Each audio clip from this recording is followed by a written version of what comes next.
Hello everybody, Snitch Racer here, and today we are going to be doing a tier list video on the levels in Twisted Metal 3.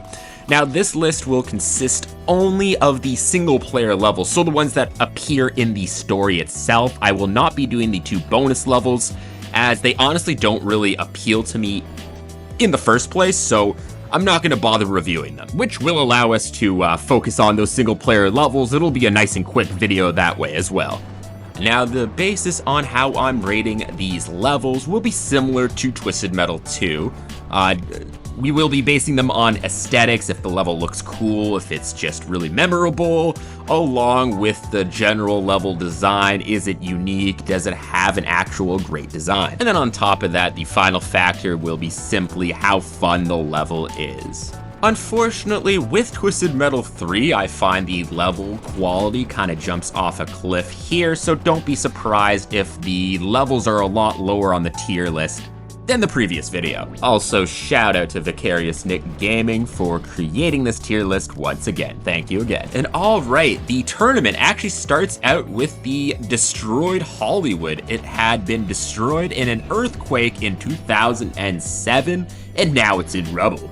First of all, the aesthetics of the collapsed buildings and the collapsed freeways and everything is really cool. Sadly though, it does not make up for how empty and boring this level truly is. Unfortunately, they literally have you going against only 2 enemies, and for a game that is quite a bit easier than Twisted Metal 2, this is honestly shockingly way too easy. It is very rare that I don't straight up beat this level in less than 2 minutes, even when I'm not trying to speedrun the game, so it's simply just too quick of a level. In general, I just feel like this level is a lot of wasted potential. The idea of it's cool, but the execution is lacking. Not only is there not enough enemies, but there's just nothing in the level. It's basically a few highway ramps in an empty space, with some maybe pillars in between. Other than that though, it's super duper empty and just not exciting. I will give it some points for its use of verticality and the fact that you can, jump off ramps and get weapons up on these platforms that are kind of hidden. That part is the only reason that it's not in the trash tier. It is instead in the C tier, and honestly, I don't have too much to say about this level. Just a disappointing, boring experience.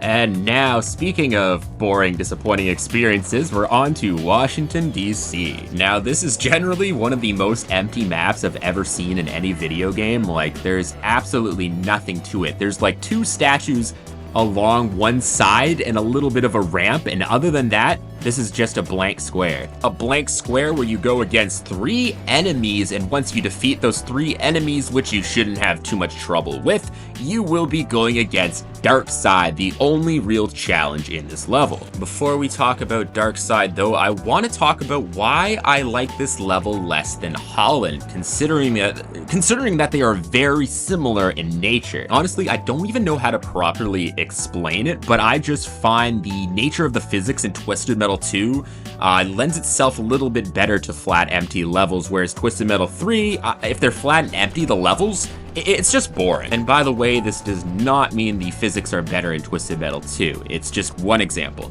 So sadly, overall, this experience in Twisted Metal 3 is just a lot more boring than Holland is in Twisted Metal 2. And with all that, the actual level being boring, I actually find the battle with Darkseid mind-numbingly boring. I know this might be a hot take though. The reason being is basically how the fight goes is either you kill him without him even doing any damage to you, or it's the opposite. He kills you within seconds. There's no in between. It's not a one-on-one battle. It's a battle of who hits who first.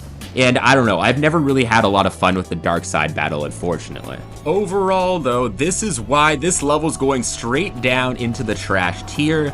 If the battle with Darkseid was a little more interesting, it would probably make its way up to C, but sadly it is in the trash tier just at the very top. Next up in the tournament is the level Hangar 18, a circular level that's quite small with a lot going on in it. You're only going against 3 enemies, but the small size and the sheer amount of objects in the level make it a lot more fun. Honestly, I do have quite a blast on this level a lot of the time. Not only is this the very first level that isn't completely empty on the inside, it also has a couple secret areas. One being a glass panel that is cracked that you can blow up, revealing a portal on the inside. If you go through the portal, you go into this weird little secret alien area that's really creepy and interesting. And then the second being the secret area on top of the level, which you can get on by simply blowing up the 4 switches around the perimeter of the level and then going through a portal now that it's revealed to you. Once you go through that portal, you will find yourself on the upper part of the level, which has a bunch of bridges you can drive onto and ramps you can go over to collect a bunch of weapons. And the best part about this area is one of the portals up there actually leads you to go on top of the UFO, and if you blow up the little glass thing that's on top of the UFO, you will get an environmental weapon for the first time in the game. When used, it launches a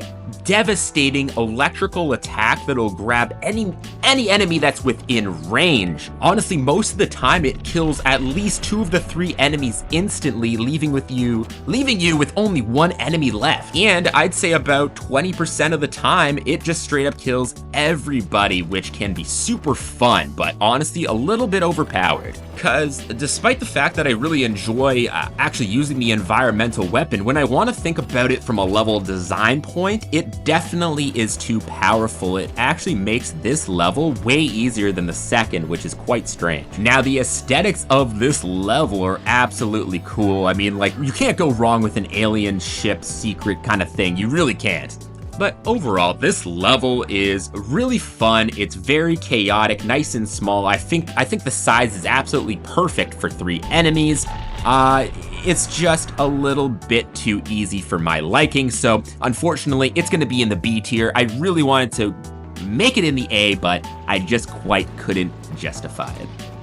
Next up in the tier list and the tournament will be the North Pole level. This level feels quite a bit different aesthetically from the previous levels, what with the snow and the whiteness of the level, the Christmas sounding music. It just has a very cozy feel, which is such a left turn from the previous levels in the entire series, honestly, but I'm here to embrace it. I love it. This snowy heaven will have you pitted against 3 enemies with 1 regenning once you get to 1 enemy left, which I know is confusing, but it is just confusing, and it's one of the problems I have with this game. The regen system can be quite a mess. Fortunately though, in this level, it's fine. It's just confusing when it actually, deploys. The overall design of this level is a big circle essentially with a Santa village in the middle that you have to cross a bridge to get to. Surrounding that village is a moat that you or the enemies can fall into, and it takes a few seconds to get out, adding some dynamics to the level, which I honestly love. Now, I find this level actually has the best use of space in the entire game. Not only is there a lot of objects just everywhere and like actual cool looking items everywhere, but pretty much every single thing you see on the map is destructible, which is always awesome in Twisted Metal. I mean, you can blow up that entire Santa village that I mentioned there and actually find a full heal and a really cool electronic environmental attack. That environmental attack basically electrocutes anyone that's close enough or in the actual Santa village itself. It's very effective against the enemies as they have a tendency to chase you into the affected area.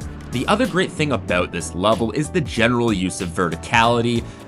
It has the trap little mode in the middle that I mentioned. On top of that, though, there is a lot of hills in the level. Admittedly, those can be annoying sometimes, but they are not nearly as bad as Egypt. We'll get into that one later. There's also plenty of weapons and not really many places to hide, so the action never stops on this level. Also, holy crap, is the AI really aggressive when trying to get health in this level. You have to watch the health like it's your fucking newborn child to not have someone take it. It's crazy. So that's one of the few negatives about this level. Also though, the constant white can be straining on the eyes after a little bit. So there's that, unfortunately. But overall, it's just a super action-packed, exciting, full of energy type of level, so we're gonna put it right at the very top of the A tier. And now on to London, a level that I have a lot of nostalgia for, as when I was a young child, before I really even understood how to play the game, I would just drive around this map for hours just having fun. It was a really fun time, and honestly, now that I play the game properly, the way it's supposed to be played, this level is quite fun, though it is definitely far from perfect. This quite large level is another street one, so it will have the same Pac-Man effect as previous street levels. Now, in London, you will be going against 3 enemies at first, with 2 regenning after that, and then on top of that, you have to battle Minion. This level feels like a marathon after the first levels aren't very long. Also, the enemies are just way more aggressive than they have been in previous levels up to this point in the tournament, which makes this level probably 4 times as hard as any other level before, which honestly I find personally quite a bit frustrating, especially because the level after is way easier. Well, maybe not way easier, but it is significantly easier. As far as the, the spike in difficulty goes, the actual design of the physical level is pretty cool, though. It has a very nice large size. They do use the size effectively as well. There's not too much empty space, and when there is, it's actually quite nice. There's also some cool secret hidden areas that you can get into, though I would honestly want a few more if it were up to me. The one negative I can say about the level, though, is I just find it way too flat. Now, I know London, England is flat itself, but I think they could have found more creative ways to add some verticality to the level, which would actually improve it quite a bit. Because, man, I really prefer my levels to not be flat. I just do. But let's move on to my favorite part of the level, which is the battle for Minion. I find this battle quite a bit more fun than the dark side one. In this one, you can actually battle him one-on-one and have an actual real battle instead of who hits who first. Minion is also very intimidating in this version, and you really gotta watch what you're doing, making him a very fair but fun challenge. Now, the aesthetics of this level are very cool overall with the, the cityscape and everything, but for some reason, I just don't find that this level really feels like London, England. I could be wrong, I've never been there, but it really doesn't feel like Europe to me, which Paris in Twisted Metal 2 actually feels like France. In general, though, this level is very fun at times, but also frustrating at other times, a bit too flat for my liking, but a very interesting design overall. It's gonna be at the very bottom of the A tier. Oh, how I love the rooftops of Tokyo. Yes, that's right. Next up in the tournament is the standard rooftops level in the Twisted Metal series, this time taking place in Tokyo for the first time. A volcano has erupted and flooded the streets, making it so you take slight damage if you fall off the roof every few seconds, which is quite a bit different from the previous 2 games, which were instant death. At first, I was honestly not the biggest fan of doing this. I really love the instant death sort of being on edge at all times kind of thing, but the lava feature there has actually grown on me quite a bit, and I honestly love it. I really do. It is a great way to punish you for falling off without killing you instantly and making it less frustrating. Now that I'm thinking about it as I'm recording, with the way the physics are in Twisted Metal 3, how awkward and flippy they are, it was honestly the right choice. I can imagine the frustration of falling into the streets below and dying. With this level, just like pretty much every other level, you'll be going against 3 enemies to start out. This time, though, the regen is another 3 enemies. Basically, the battle never happened. Now, I absolutely love the way this level is designed. The use of verticality is absolutely stellar. There's 3 main roof areas that all feel completely different. And there's even a little hole trap in the middle of the one area in the corner that if you blow up the metal grate, people can fall into a giant fan and get killed, which is really cool because I'm honestly always a fan of being able to kill enemies using the actual map itself. Twisted Metal needs to do that more often. Another stellar feature that this map has is the environmental attack. This activates a satellite in the middle of the map that is constantly looking at different enemies, and when pressing the fire button, it launches a giant laser which will actually hit multiple enemies if they're in range, and it does like at least half the damage of a person's health. Even better than that, this laser will straight up knock enemies into the lava like 90% of the time that you fire it. And so it's just such a fun freaking weapon to use and super useful. It really makes this level so much more fun. Now, the biggest negative that I could find about this level is it does feel quite empty, which is kind of a common theme in this game, but there really could have been a better use of space in this level. Most of the roofs, apart from the one with the giant hole, are just a flat plane with nothing in the middle. I guess other than that satellite too, but still. Anyways though, in conclusion, this level is quite well designed. It's just missing that little bit to take it up to the S tier, so it's gonna be down in the A tier for now. And now on to probably the most infamous level in the entire series, Egypt. What can I really even say about this level other than the fact that it's probably one of the most poorly designed levels of any video game that I've ever played. As anyone who's ever played Twisted Metal 3 knows, the hills in this level are absolutely atrocious. It's not as bad for certain characters like Thumper or characters like that, but if you're Sweet Tooth Man, this level is borderline unplayable. Trying to kill enemies and get away from them while your car barely can even stay on its feet is absolutely rage-inducing. Also, aesthetically, I find this level basically is burning my eyes. I don't know why. The shade of yellow is disgusting to me. So the entire time I'm playing, I almost find myself squinting and praying that the level's over. And unfortunately, this level is another freaking marathon one. It has you going against 3 enemies and then again having a 3 enemy regen, making it feel like you're essentially playing 2 levels like Tokyo. The difference being is Tokyo's actually fun to play. So I honestly don't mind having to play it twice essentially, whereas this, well, this can go fuck itself. The only positive things that I can really say about this level is the fact that for some reason it has 2 environmental weapons, which I find neat. One being the simple electronic attack y'all are used to. It'll electrocute people within its range. The second environmental attack being a pyramid that you can pick up on the roof of one of the pyramids if you go through a portal. And then when fired, this environmental weapon basically drops itself like a remote bomb. And then when fired again, it fires the laser from the top of the pyramid. And the funny thing is this environmental weapon is honestly my favorite probably in the entire series. I'm not even kidding. This level is so freaking weird where it has the worst design I've ever seen, but my favorite environmental weapon. I don't get it. Unfortunately though, it really doesn't matter because it's not enough to carry this level out of the trash tier. This place is going straight in the garbage. This empty, hilly disaster of a level that never should have been in the series belongs in the trash tier. Now, before we move on to the final level in the game, I just want to quickly mention that I do actually regularly stream on Twitch, all kinds of classic games, the occasional modern game.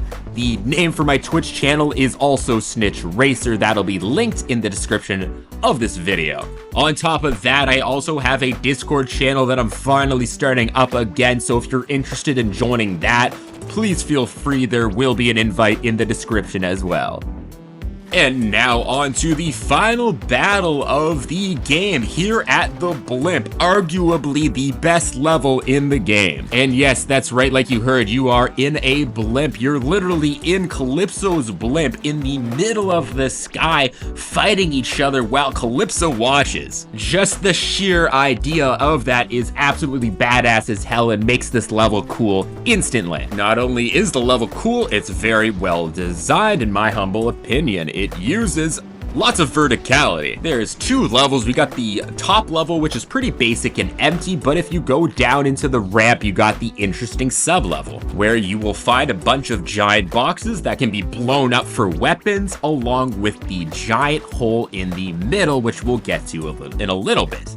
As far as the enemies go, this time you'll actually be going against 5 enemies at once, and actually how the regen works this time is if you literally kill anybody, they will automatically regen and respawn. And they'll keep regenning and respawning like it never happened until you blow up the right switch. Now this switch is hidden behind a laser wall, so what you'll actually have to do is find 4 other switches that are hidden within the level. Once you blow up those 4 switches, the lasers go away, and then you can blow up the regen switch, making it so you can actually kill all the enemies. Which I know sounds very difficult and intimidating at first, but once you do get used to it after a few playthroughs, you'll find it really easy and quite simple at the end of the day, which just turns it into a little step before getting to the meat of the actual level. This meat of the level has you going against those 5 enemies at once, and it can be honestly quite the challenge, especially when they get grouped up together. You can die so quickly. But for me, that honestly doesn't happen too often. The 5 enemies is a great challenge. Honestly, it's the perfect balance for difficulty. And then once you kill those 5 enemies, you go against the final boss in the game in the form of Prime Evil, a boss that is completely unique to this game. It never returns for some reason. Now, if you fight him fair and square, you'll actually find out this is probably the most challenging boss of the series so far. And yes, that's right. In my opinion, if you don't take the easy way out of this battle, it is actually more difficult than Darktooth. That is right. His super overpowered special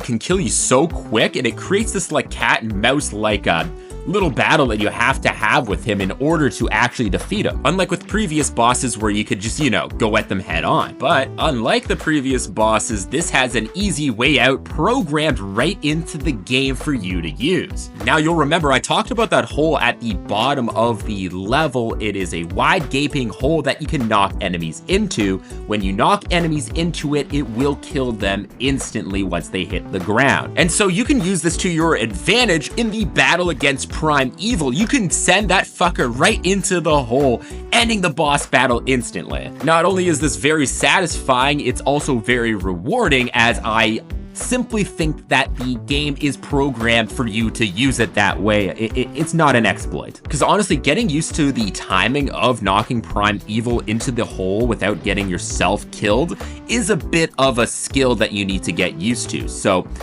like I said, it is rewarding, which in my opinion makes using this completely fair and justifiable. And on top of that, it is a speedrunner's dream. Overall, though I don't even have too much to say about this level, I want you guys to go try it yourself to see what it's like. It really sells itself. It is an absolute banger of a level to end the game with, and that is why it is the one and only level in the S tier for this game. I'm honestly proud of the Blimp for even making it here, considering how the level designs drop off quite a bit. But anyways, that's pretty much it for today's video, and please let me know what my mic sounds like. I'm still experimenting with levels and stuff, so it might sound a little funky. There might be some quieter parts or some louder parts.